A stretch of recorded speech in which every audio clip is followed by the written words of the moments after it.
How to update all apps on Android.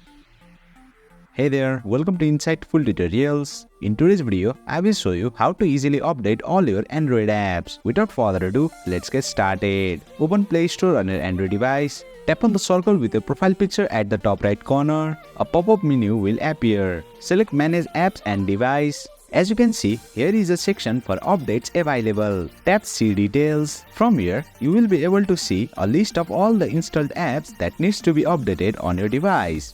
You can either update each app individually by tapping the update button next to the app, or alternatively, you can update all the apps at once by tapping Update All button. For convenience, let's tap Update All. As you can see, all the apps are now updating to their latest versions. If you wish, you can cancel an update by tapping the cross button next to the app. But it is recommended to keep your apps up to date for the best performance and user experience.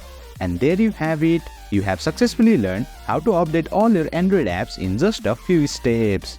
That's it for today's video. If you found this video insightful, please don't forget to hit the like button and make sure to subscribe to our channel for more insightful tutorials.